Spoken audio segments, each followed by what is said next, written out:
they will become infected. This is the largest international response in the history of the CDC. The Ebola outbreak that is ravaging parts of West Africa is the largest.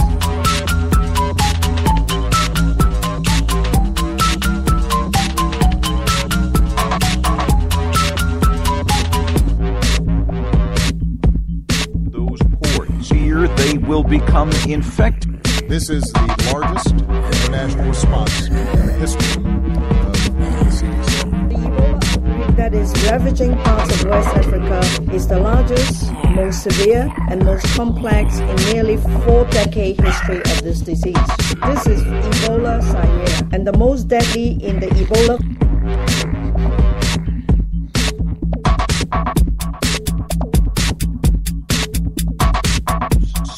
To those ports here, they will become infected. This is the largest international response in the history of the CDC. The Ebola outbreak that is ravaging parts of West Africa is the largest, most severe, and most complex in nearly 4-decade history of this disease.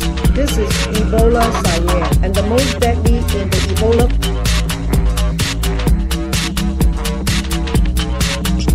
Here they will become infected. This is the largest international response in the history of the CDC. The Ebola outbreak that is ravaging parts of West Africa is the largest, most severe, and most complex in nearly 4-decade history of this disease. This is Ebola Zaire, and the most sailing to those ports here, they will become infected. This is the largest international response in the history of the CDC.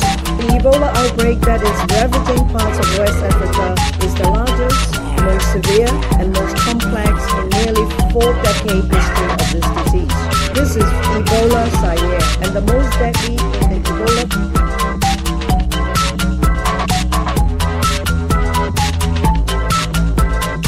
Those ports here, they will become infected. This is the largest international response in the history of the CDC.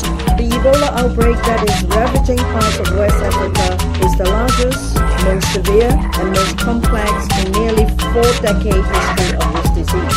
This is Ebola Zaire, and the most deadly in the Ebola.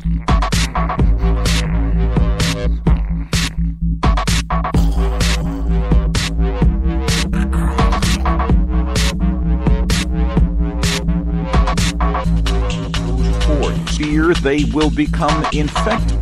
This is the largest international response in the history of the CDC. The Ebola outbreak that is ravaging parts of West Africa is the largest, most severe, and most complex in nearly 4-decade history of this disease. This is Ebola Zaire, and the most deadly in the Ebola. You're listening to Rominger Radio. This is Carl Rominger, 717-916-5189. If you want to talk on the air tonight, 717-916-5189. I'm going to keep tonight's show short and to the point. Once again, you can criticize me for everything I've been saying about Ebola. I'm just an irrational fearmonger. I've heard that. I'm just whipping people up unnecessarily. I've heard that. You know what? What they tell us? A second healthcare worker has Ebola.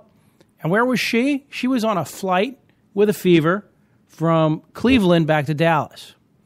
How in the history of the earth did that happen? Well, because the CDC is closely monitoring the situation, folks. Just ask them. We are on top of it. We've got, you know what? We didn't actually monitor any of the healthcare workers that had anything to do with them because we have protocols in place which would prevent infection. Oh, wait, maybe our protocols didn't work. Well, no, it couldn't be that. It just had to be that one of them didn't follow the protocols. Now we have the nurses, by the way, telling us that they didn't receive any training for the most part, and that, in fact, they were left to instruct each other about what to do, and that there were some webinars or, other such things that they were offered where they could learn a little bit about the infectious nature of Ebola, and that what they were supposed to do was take those webinars and know what was going on. Absolutely ridiculous in my mind. Absolutely ridiculous. I'm not sure exactly whose idea that was, but let's suffice it to say that people were put in danger. And so I don't know what else to tell you. I really don't know what else to tell you, except that there are serious consequences for everybody here. The airplane that this Ebola-infected nurse traveled on made 5 more flights after she got off the airplane. 5 more flights because the CDC was, quote, monitoring the situation, correct? Well, maybe we weren't exactly monitoring the situation. Maybe we weren't 100% aware of what was going on. Maybe what happened was she was inadvertently exposed and we didn't know. And I could just go on and on and on and on. I really could just go on and on and on and on about this. But I want to get across a point here. This is not irrational fear-mongering. The government has no idea what it's doing in this situation. They have no idea what they need to do to control this outbreak. Either Ebola is more infectious than they knew, which is one great possibility, or Ebola isn't as infectious as they thought it was, but their protocols aren't being followed. Now, I would imagine that these people must be scared senseless.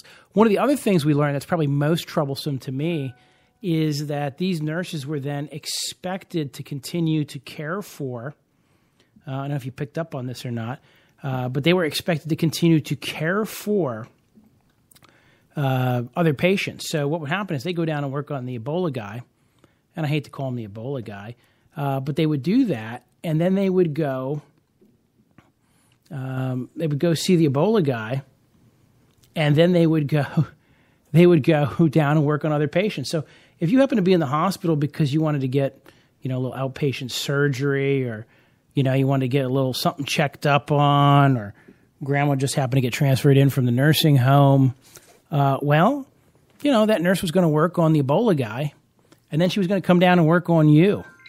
And that may sound ridiculous. That may sound absolutely ridiculous, because it is absolutely ridiculous. If we have this complete monitoring going on and we know exactly what's going on with the healthcare system and we're carefully monitoring and screening people for Ebola, then this should be impossible. But basically what we've learned is that they are not capable of treating Ebola patients in American hospitals any better than they're capable of preventing the infection from spreading in African hospitals, which leaves one of two possibilities. It leaves one or two possible. By the way, if we get on the conversation, 717-916-5189. I'm going to invite anybody who wants to jump on to do so now. I'm not intending to stay on. I'm not intending to stay on and talk about this all night long. I'd also just like to talk about one of the issues that's coming up is this manhunt here in Pennsylvania for the guy who shot the state trooper. And somebody posted on Facebook tonight and said, if one of your family members were shot, would the government spend millions of tax dollars looking for them? Well, hell no, they wouldn't. No, they wouldn't at all.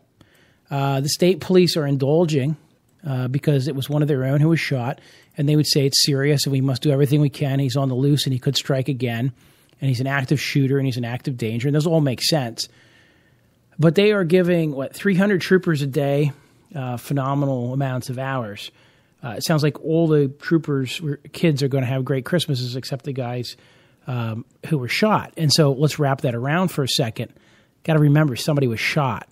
And that's the issue. The people need to know that should you shoot an officer, you will be hunted down. The United States has always been very good about hunting down people who've attacked prosecutors, judges, or police officers. That's part of the reason we don't have that violence in this country. So I'll turn it around and point that up. Caller, you're on the air. Hey, Carl, it's Gigi. How you doing tonight? Good, my friend. What's going on? Oh, the world's went to hell some more since the last time we've talked, I see. Well, and again, I everybody likes to give me a hard time, and I say everybody. I'm just saying I've been getting a lot of flack in private messages about how I'm inciting riots and I'm scaring people and I'm going to cause overt racism against West Africans and all these other problems. And I keep saying this Ebola thing is not under control. We are not being told the truth. Yeah. We don't really know what's going on, and it's worse than they say it is, and it's cracking. Listen. Let's assume this woman was Ebola positive and she gets on this plane and gave it to 3 other travelers. But maybe she didn't give it to 3 travelers who traveled the plane with her. Maybe just 1 and then 2 others from other flights.